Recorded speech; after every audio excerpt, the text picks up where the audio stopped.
ये मिशन सुदर्शन चक्र एक पावरफुल वेपन सिस्टम दुश्मन के हमले को न्यूट्रलाइज तो करेगा ही करेगा, लेकिन कई गुना ज्यादा दुश्मन पर हिट बैक करेगा। देश को विकसित बनाने के लिए हम अब समुद्र मंथन की तरफ भी जा रहे हैं। हमारे समुद्र के मंथन को आगे बढ़ाते हुए हम समुद्र के भीतर के तेल के भंडार, गैस के भंडार, उसको खोजने की दिशा में एक मिशन मोड में काम करना चाहते हैं। और इसलिए भारत ने national deep water exploration mission शुरू करने जा रहा है। देश दुनिया के तमाम बड़े मुद्दों के पीछे का सच। सनमार्क प्रेजेंट्स एडिटर्स कट। 2014 में एक फिल्म आई थी खूबसूरत, उसमें एक गाना था, अभी तो पार्टी शुरू हुई है। ठीक वही हाल भारत पे लगे टैरिफ का है। बहुत सारे लोगों को लग रहा है कि अभी तो टैरिफ शुरू हुए हैं। नमस्कार दोस्तों, आज के एपिसोड में हम ट्रंप पुतिन की बातचीत, भारत पर ट्रंप के टैरिफ और भारत इन चीज़ों को लेके कितना तैयार, उन सब पे बात करने वाले हैं। उसका इम्पैक्ट शेयर मार्केट पे कैसा होगा, रुपए पे कैसा होगा, उन सारी चीज़ों को लेके हम बात करने वाले हैं। पहली बात तो पुतिन ने दिलेरी दिखाई। रूस के राष्ट्रपति पुतिन ने अमेरिका में जाके मीटिंग करने की हाँ भरी। वो वहाँ गए जब पूरी दुनिया की नज़रें पुतिन और ट्रंप की मीटिंग पर थी, उस समय वो अमेरिका में गए। अमेरिका क्यों, यूरोप क्यों नहीं, एशिया क्यों नहीं? इंटरनेशनल कोर्ट ऑफ जस्टिस यानी अंतर्राष्ट्रीय न्यायालय ने पुतिन के खिलाफ गिरफ्तारी वारंट जारी कर रखा था। जो देश आईसीजे यानी इंटरनेशनल कोर्ट ऑफ जस्टिस के मेंबर हैं, वहाँ यदि पुतिन जाते तो उनके लिए गिरफ्तारी अनिवार्य हो जाती, उन देशों के लिए। ऐसा कोई रिस्क पुतिन नहीं लेना चाहते थे। इसी कारण से ऐसी जगह तलाशी गई जहां रूस की सेनाएं पलक झपकते ही पहुंच पाए, उसकी मिसाइलें, उसके जहाज, पोत, जंगी बेड़ा जो भी है वो सेकंडों में पहुंच जाए, और वो देश आईसीजे का मेंबर ना हो। ये दोनों शर्तें अमेरिका के अलास्का में पूरी हो रही थी। इसी कारण से अलास्का को चुना गया कि पुतिन के लिए सेफ है और ट्रंप के लिए भी सेफ है, क्योंकि उनका अपना देश है। तो इस तरह से मीटिंग हुई। मीटिंग से पहले रूसी राष्ट्रपति के ऑफिस ने कहा कि यह मीटिंग 6 से 7 घंटे चल सकती है। 6 से 7 घंटे। कोई ब्याह शादी की बात करनी थी क्या? चलिए खैर, अब उनका अनुमान रहा होगा कि इतने सारे गंभीर मसले हैं, इन सब पे चर्चा होगी, या उनको ये अनुमान रहा होगा कि ट्रंप की जैसी आदत है वो बीच में अपने जो थीम है उससे डगमगा जाते हैं, तो इस बार भी ऐसा हो सकता है, तो उनको दोबारा से लीक पे लाना, फिर डिस्कशन करना, इन सारी चीज़ों में टाइम लगेगा। खैर, मीटिंग 3 घंटे की हुई और 3 घंटे के बाद मात्र 12 मिनट की प्रेस कॉन्फ्रेंस हुई, जॉइंट प्रेस कॉन्फ्रेंस। दोनों में से किसी ने भी एक भी सवाल नहीं लिया पत्रकारों का, बस जो कहना था अपनी तरफ से कहा और मीटिंग खत्म हो गई। दोनों तरफ से बड़े बड़े दल थे, मीटिंग में शामिल थे, जो मीटिंग में कई तरह की चर्चाएं उन्होंने की, कई तरह के समझौतों पर बातचीत हुई, जिसमें विदेश मंत्री भी शामिल थे, रक्षा मंत्री भी शामिल थे। खैर, जो भी हुआ, अंतिम नतीजा ये हुआ कि दोनों तरफ से किसी डील की कोई घोषणा नहीं हुई, पत्रकारों के सवालों के जवाब नहीं दिए गए, और ट्रंप अपने रास्ते, पुतिन अपने रास्ते। पुतिन एक खेल इसमें खेल गए। उन्होंने अंग्रेजी में एक लाइन बोली कि नेक्स्ट टाइम इन मॉस्को, यानी अगली बार जो मीटिंग होगी वो मॉस्को में होगी, रूस में होगी, और उसमें उन्होंने ट्रंप को उसका इनविटेशन भी दे दिया। अब क्या ट्रंप वहां जाएंगे? संभावना ना के बराबर है। कोई यूरोप का नेता रसिया जाके बातचीत करना चाहेगा, या जेलेंस्की जो यूक्रेन के राष्ट्रपति है वो वहां जाना चाहेंगे? लगभग असंभव।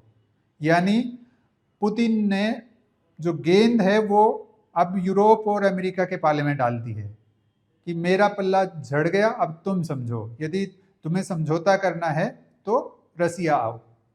खैर, इसी दौरान ट्रंप ने एक बयान दिया। उन्होंने कहा कि रूस इसलिए बातचीत को तैयार हुआ क्योंकि हमने भारत पे टैरिफ लगाया है, सेकेंडरी टैरिफ। सबको पता है कि उन्होंने भारत पे 25% टैरिफ पहले लगाने की घोषणा की और उसके बाद उसको बढ़ा के 50% करने की घोषणा की। 25% टैरिफ भारतीय निर्यात जो अमेरिका को होता है उस पर 7 तारीख से लागू हो गया है और 21 दिन बाद यानी 27 अगस्त से 25% टैरिफ और लागू हो जाएगा। कुल हुआ 25 + 25 50% टैरिफ, यानी यदि कोई $100 की चीज़ है तो वहाँ $150 की हो जाएगी वो। अब इतना झटका भारत के लिए भी बड़ा है, लेकिन भारत अड़ा हुआ है। भारत कह रहा है कि ऐसी धमकियों के आगे आके हम कोई व्यापार समझौता नहीं करेंगे। हालांकि ट्रंप उतावले हैं लेकिन बेबस भी हैं। वो चाहते हैं कि भारत झुके किसी भी तरह, उनके जो मांसाहारी गायों के प्रोडक्ट्स हैं, मिल्क प्रोडक्ट है या डेयरी प्रोडक्ट है, उनको भारत का बाजार मिले, लेकिन भारत इसके लिए तैयार नहीं है। दूसरा, वो वहाँ की GM क्रॉप्स यानी जेनेटिकली मॉडिफाइड, ज़बरदस्ती उनमें संशोधन करके जो फसलें उगाई हैं वो भारत के बाजार में झोंकना चाहते हैं, लेकिन ये भी यहाँ होने वाला नहीं है। क्यों? क्योंकि किसान और पशुपालन करने वाले लोग जो हैं बहुत बड़ा वोट बैंक है। खैर, ये भारत की बात हुई। वापस आते हैं ट्रंप की बात पे। उन्होंने कहा कि भारत रसिया से लगभग 40% तेल खरीदता था, हमने उसके ऊपर सैंक्शन लगाए, टैरिफ लगाए, इसलिए पुतिन बातचीत को तैयार हुए। हो सकता है उनकी बात सही हो, लेकिन उन्होंने आगे जो बोला वो हजम होने वाला नहीं। उन्होंने कहा कि अब भारत ने वहां से तेल का आयात लगभग रोक दिया है। ऐसा कुछ नहीं है, भारत अब भी तेल का आयात रसिया से कर रहा है और करना जारी रखेगा। इसके बारे में विदेश मंत्री से लेके प्रधानमंत्री तक साफ बोल चुके हैं कि हमारे लिए हमारे देश की ऊर्जा जरूरतें ज़्यादा महत्वपूर्ण है, 145 करोड़ लोगों की जरूरतें ज़्यादा महत्वपूर्ण है, न कि किसी के टैरिफ का डर। यानी भारत झुकेगा तो नहीं, तेल तो हमें खरीदना है, हम जहां से सस्ता मिलेगा खरीदेंगे। इसी दौरान सोशल मीडिया पे कुछ चीज़ें चल रही हैं कि सिर्फ भारत की 2 प्राइवेट कंपनियों को पूरा बेनिफिट मिला है सस्ते तेल का। वो झूठ है। आपको बता दें कि लगभग 35% जो तेल खरीदा जा रहा है रसिया से वो सरकारी रिफाइनर्स के पास आ रहा है, यानी सरकारी तेल कंपनियों के पास आ रहा है जो उसको रिफाइन करके यहाँ और विदेशों में बेच रही हैं। खैर, ट्रंप ने जो धमकी देनी थी दे दी। उसके बाद उन्होंने एक हिंट भी दिया कि अब शायद भारत पर टैरिफ लगाने की जरूरत ना पड़े। ये उनका मानसिक असंतुलन भी दर्शाता है कि वो किस तरह से डावाडोल होते हैं। अभी वो 27 अगस्त से 25% एक्स्ट्रा टैरिफ लगाने की घोषणा कर चुके हैं और अब वो हिंट दे रहे हैं कि इसको टाला जा सकता है और संभावना यही है कि वो टल जाएगा। संभावना क्यों है? क्योंकि उन्होंने चाइना पे टैरिफ टाल दिया है 90 दिन के लिए। तो इसी तरह की घोषणा वो भारत के मामले में भी कर सकते हैं। क्यों? क्योंकि भारत के साथ डील तो उनको भी करनी ही है, अमेरिका को भी। वो एक बहाना दे सकते हैं कि अभी रूस के साथ बातचीत चल रही है, इसलिए हम रूस पे एक्स्ट्रा कोई प्रेशर नहीं डालना चाहते कि वो गुस्से में आए। एक बहाना ये हो सकता है। दूसरा बहाना ये हो सकता है कि भारत अभी बातचीत कर रहा है, दोनों के बीच ट्रेड एग्रीमेंट को लेके बातचीत हो रही है, इसलिए हम इसको 90 दिन के लिए बढ़ाते हैं या जितने भी दिन के लिए। मतलब संभावना यही है कि वो शायद इसको आगे बढ़ा देंगे। इसका इम्पैक्ट क्या होगा? जब ट्रंप ने 50% टैरिफ अनाउंस किया, उस दिन रुपया इतना गिरा कि वास्तव में गिरा हुआ ही नजर आने लगा। मतलब $1 की तुलना में 88 रुपये पे पहुंच गए थे हमारी करेंसी।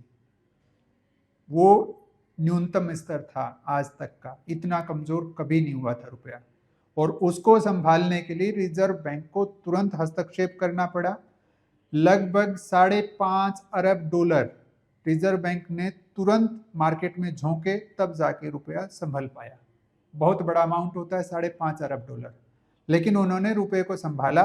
अभी 88 रुपये से थोड़ा सा कम पे हमारी करेंसी टिकी हुई है डॉलर की तुलना में। रुपया संभालने की नौबत क्यों आई? क्योंकि यदि डॉलर की तुलना में कमज़ोर होता गया तो हमारा जितना इंपोर्ट है उस सब का बिल बढ़ता जाएगा। इसलिए वो स्थिर करना जरूरी था। खैर, वो हो गया। अब वास्तव में उम्मीद क्या की जाए? क्या ट्रंप और टैरिफ लगाएंगे? क्या जेलेंस्की के साथ सोमवार को जब मीटिंग होगी, ट्रंप ने जेलेंस्की को अमेरिका बुलाया है कि वाशिंगटन में हम बैठ के व्हाइट हाउस में बातचीत करेंगे और आगे की राह निकालेंगे। इसी दौरान जेलेंस्की ने फोन पर बात की ट्रंप के साथ। जेलेंस्की ने जो हिंट दिया है वो ये है कि बातचीत अभी सही दिशा में है। पहले जेलेंस्की और ट्रंप की 1 घंटे तक बात हुई, फिर यूरोप के नेताओं को जोड़ के आधे घंटे तक और बातचीत हुई। उससे संभावना ये लग रही है कि रास्ता कोई निकल सकता है। लेकिन यदि रास्ता नहीं निकला तो, यदि 27 अगस्त तक ट्रंप ना कोई इसको टैरिफ को पोस्टपोन करने की घोषणा करते हैं, ना कोई समझौता होता है, तब क्या होगा? मान के चलिए तब ये जो 50% का टैरिफ है ये 100% भी हो सकता है, 150% भी हो सकता है, और चाइना की तरह 200% के आसपास भी टच कर सकता है। यानी ट्रंप का कोई भरोसा नहीं है, इसलिए टैरिफ अभी शुरू हुए हैं वाली लाइन पे हम सोच सकते हैं। भारत इसको लेके कितना तैयार? भारत तैयार है और पूरी तरह से तैयार है। पहले बहुत दिन तक प्रधानमंत्री नरेंद्र मोदी ने टालने की कोशिश की कि ट्रंप जितनी बदजुबानी करें हम अपने चुपचाप काम करते रहेंगे, कूटनीतिक तरीके से जो ट्रेड एग्रीमेंट है उस पर बातचीत आगे बढ़ाते रहेंगे। उन्होंने कोई खुल के बयान नहीं दिया था। लेकिन जब ट्रंप ने 50% टैरिफ का अनाउंस किया, तब प्रधानमंत्री मोदी ने अनाउंस कर दिया कि हम झुकेंगे नहीं, भले हमें इसके लिए मुझे व्यक्तिगत रूप से कितनी भी बड़ी कीमत चुकानी पड़े। क्या इस तरह की धमकी से काम चल जाएगा? देश अमेरिका को बहुत सारा एक्सपोर्ट करता है, उस पर 50% टैरिफ का मतलब होगा कि हमारा माल वहाँ बहुत महंगा हो जाएगा। हमारी कंपनियों से वहाँ की कंपनियां खरीदना बंद कर देंगी। वॉलमार्ट, अमेजन जैसी कंपनियों ने ऑर्डर पहले ही रोक दिए हैं। तो भारत कितना तैयार? यदि आपने 15 अगस्त के मौके पर लाल किले की प्राचीर से प्रधानमंत्री का भाषण सुना होगा तो आपको अंदाजा होगा कि भारत इस बार पहले से ज्यादा तैयार है। जब 1965-66 में भारत अमेरिका के गेहूं देने से मना करने पर नहीं झुका था, तो आज तो भारत बहुत मजबूत है। उन्होंने क्या अनाउंस किया लाल किले से? सबसे बड़ी घोषणा उन्होंने जो की, उन्होंने कहा कि हम अपना सुदर्शन चक्र विकसित करेंगे। अपना सुदर्शन चक्र विकसित करेंगे का मतलब है कि हम हथियार, अपने स्वदेशी हथियार इस स्तर पर विकसित करेंगे कि हमें किसी विदेशी देश से, किसी दूसरे देश से, विदेशी कंपनियों से हथियार मंगाने की जरूरत नहीं पड़ेगी। फिर हम इतने सक्षम हो जाएंगे कि पाकिस्तान छोड़िए, चीन भी अटैक करने की सोचेगा तो उसको 10 बार सोचना पड़ेगा। और ऐसा हो सकता है। ऑपरेशन सिंदूर के दौरान भारत ने ये ताकत दिखाई भी है अपनी। दूसरा, उन्होंने क्या बड़ा अनाउंसमेंट किया? उन्होंने कहा कि जीएसटी का एक बहुत बड़ा दीपावली का तोहफा हम आम आदमी को देने वाले हैं।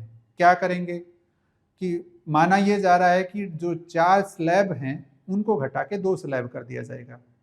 अभी 5%, 12%, 18% और 28% के स्लैब हैं, उनको सिर्फ 2 में बांटने की तैयारी है, 5 में और 18% में। यानी जो 28% वाले हैं वो ज़्यादातर चीज़ें 10% कम ब्रैकेट में 18% पे आ जाएंगी। जो 12% वाली चीज़ें हैं ज़्यादातर 5% में आ जाएंगी। सरकार ऐसा क्यों कर रही है? ताकि जो टैरिफ लगे हैं उनका सामना किया जा सके, ताकि जो देश में महंगाई बढ़ी है उससे आम आदमी को राहत मिले, ताकि कंजप्शन बढ़े, हमें विदेशों की ओर देखने की जरूरत ना रहे, हमारे देश में बना माल हमारे यहाँ खपत हो ज़्यादा। अभी भी 60% खपत भारत के माल की भारत में ही है। यानी हम एक्सपोर्ट पे बहुत ज़्यादा निर्भर नहीं हैं, खास करके अमेरिकी एक्सपोर्ट पर कुछ हद तक है, और मामूली से इम्पैक्ट आएगा भी, वो दिखेगा भी आगे, लेकिन भारत तैयार है। और उन्होंने क्या अनाउंस किया? उन्होंने अनाउंस किया कि हम समुद्र मंथन करेंगे। समुद्र मंथन माने अभी तक हम तेल और गैस ज़्यादातर इंपोर्ट करते हैं, अब वो इस पे आगे बढ़ाने वाले हैं कि भारत जो है अपनी खपत का तेल और अपनी खपत की गैस, ये दोनों अपने समुद्र से निकाले, अपनी जमीन से निकाले। इसी को नाम दिया गया समुद्र मंथन का।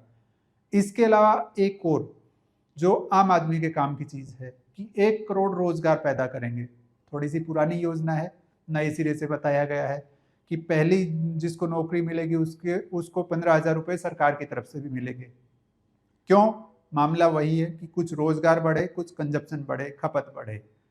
एक और चीज उन्होंने की, अभी जब ट्रंप ने चाइना पर टैरिफ लगाए थे तो चाइना ने क्रिटिकल मिनरल्स की सप्लाई रोक दी थी। उसका असर भारत पे भी आया। क्रिटिकल मिनरल्स माने जो खास करके चिप्स में यूज होने वाले केमिकल्स कह सकते हैं आप, मिनरल्स कह सकते हैं, और मैग्नेट जो इलेक्ट्रिकल व्हीकल से लेके जो मिसाइलों तक या सुपर कंप्यूटर या इलेक्ट्रॉनिक जितना भी सामान है उन सब में यूज होती हैं, वो उसकी सप्लाई उसने सीमित कर दी। चीन ने भारत को टारगेट करके सप्लाई सीमित नहीं की थी, लेकिन असर भारत पे बहुत पड़ा। उस चीन के उस डिसीजन का परिणाम ये हुआ कि ट्रंप को पीछे हटना पड़ा और चाइना पे जितने टैरिफ लगाए थे उन सबको घटा के 50% पे लाना पड़ा। खैर, वो अमेरिका का डिसीजन था, उसका असर भारत पे भी है। भारत लगातार चीन से बात कर रहा है कि कम से कम हमें जितनी मैग्नेट की जरूरत है, क्रिटिकल मिनरल्स की जरूरत है, वो सब सप्लाई की जाए। असर भारतीय कंपनियों में, बहुत सारी इलेक्ट्रिक व्हीकल बनाने वाली कंपनियों में जुलाई में प्रोडक्शन बहुत डाउन गया है। पिछले महीने भारत ने 1,88,800 के आसपास इलेक्ट्रिकल व्हीकल बेचे हैं एक महीने में।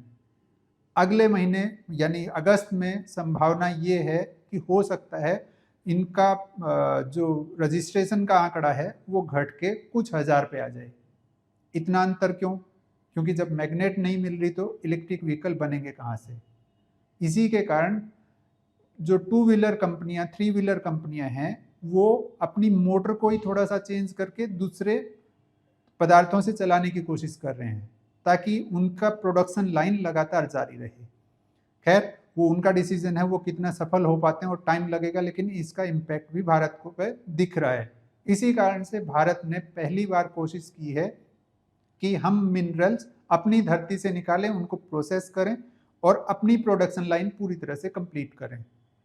इतना आसान नहीं है, बहुत महंगी प्रोसेस है और बहुत टाइम कंज्यूमिंग प्रोसेस है। खनन करना मुश्किल नहीं है खनिज का, उसको प्रोसेस करके उसमें से काम की चीज़ें निकालना बहुत महंगा है। लगभग $1 अरब का इन्वेस्टमेंट करके और वो पूरी सप्लाई चेन तैयार करने में लगभग 18 साल का टाइम लगता है। भारत यदि स्पीड अप भी करेगा चीज़ों को तो कई साल अभी लग जाएंगे, तब तक हमें दूसरे देशों पर ही निर्भर रहना पड़ेगा। ऐसा नहीं है कि हम सिर्फ चीन पे निर्भर हैं, हम जापान, ऑस्ट्रेलिया से भी ले रहे हैं, हम दक्षिण कोरिया से भी ले रहे हैं, हम रूस से भी खरीद रहे हैं, कुछ और देशों से भी खरीद रहे हैं, लेकिन मेजर इम्पैक्ट लगभग 2/3 यानी 66% जो इम्पोर्ट है क्रिटिकल मिनरल्स का वो चाइना से है। इसी कारण भारत अब उस दिशा में भी आगे बढ़ने लगा है। हो सकता है देर सवेर इसको प्राइवेट सेक्टर के लिए भी खोल दिया जाए। जब प्राइवेट सेक्टर के लिए खुलेगा तो हम 8-10 साल में उसका इम्पैक्ट देख पाएंगे। यानी भारत इसको लेके तैयार है, पूरी तरह से तैयार है। एक मेजर चीज़ जो आप यकीन करें ना करें वो आपके ऊपर है कि ग्रह नक्षत्र बदल रहे हैं। 11 सितंबर से भारत की मंगल महादशा शुरू हो रही है। ज्योतिष में मंगल को सेनापति कहा जाता है। सेनापति भी लड़ाकू वाला, यानी लड़ाई झगड़े करवाने वाला, यानी उग्र, आक्रामक। भारत के तेवर अभी से दिखने लगे हैं। जिस तरह से मोदी ने जवाब देना शुरू किया है, प्रधानमंत्री ने जवाब देना शुरू किया है अमेरिका को, पहले आपने ऐसे तीखे तेवर अमेरिका के प्रति नहीं देखे होंगे, लेकिन अब भारत दे रहा है। ये उसी का आप पहले का असर मान सकते हैं। जब 11 सितंबर से ग्रह नक्षत्र चेंज होंगे तो भारत और आक्रामक होगा। हो सकता है तनाव बढ़े, पाकिस्तान के साथ तनाव बढ़े, आस पड़ोस के किसी और देश के साथ लड़ाई झगड़ा हो, लेकिन ये तय मानिए कि इसका असर आना है। कितना आएगा वो समय बताएगा, लेकिन डेफिनेटली उसका असर आएगा। इसी कारण से जो ये सुदर्शन चक्र जैसे मिशन शुरू करने की घोषणा की गई है वो उसी दिशा में है। खैर, उससे भारत निपट लेगा, लेकिन भारत की इकोनॉमी पे असर आएगा उसका। लंबे समय तक रहेगी वो दशा, धीरे धीरे भारत उससे उबरेगा भी, निकलेगा भी आराम से, लेकिन टाइम लगेगा। खैर, अभी सबकी निगाहें सोमवार पर हैं। सोमवार को जब जेलेंस्की ट्रंप से मिलने जाएंगे, सोमवार को जब भारत का शेयर मार्केट खुलेगा, क्या इम्पैक्ट होगा? दोनों इम्पैक्ट हो सकते हैं। थोड़ा सा असर इस चीज़ का कि ट्रंप और पुतिन के बीच डील नहीं हुई, बहुत ज़्यादा फर्क नहीं पड़ेगा, क्योंकि सब जानते थे कि एक बार में इतनी बड़ी डील नहीं हो सकती कि युद्ध रुक जाए। बहुत नेगेटिव असर नहीं हो सकता। पॉजिटिव असर किस चीज़ का हो सकता है कि मोदी ने जो अनाउंसमेंट की है लाल किले से, उनको लेके सकारात्मक हो सकता है, खास करके जीएसटी को लेके। ऐसा नहीं है कि सारे प्रोडक्ट सस्ते हो जाएंगे, लेकिन जो प्रोडक्ट सस्ते होने की उम्मीद है उनकी कंपनियों के शेयर में उछाल देखा जा सकता है। तो पॉजिटिव इम्पैक्ट यदि दिखता है तब ये मान के चल सकते हैं कि भारत के शेयर बाजार अब संभलने की ओर हैं, शॉर्ट टर्म बॉटम बना रहे हैं। खैर, वो अलग बात है, वो शेयर मार्केट के जो इन्वेस्टर्स हैं वो ज़्यादा समझते हैं, वो खुद संभाल लेंगे। लेकिन इतना तय है कि ट्रंप का जो टैरिफ टेरर है वो अभी खत्म नहीं हुआ है, उसमें पॉज हो सकता है, उसमें एक बार जिसको अल्प विराम कह सकते हैं, अल्प विराम आ गया है, देर सवेर वो फिर से शुरू हो सकती हैं चीज़ें। इसलिए बाकी सारी चीज़ों के साथ साथ ट्रंप की हरकतों पर, ट्रंप के बयानों पर भी नज़र रखने की जरूरत रहेगी। हालांकि भारत इन सब से निकलेगा और बिल्कुल झंडे गाड़ते हुए निकलेगा, लेकिन उसमें समय लगेगा। धन्यवाद।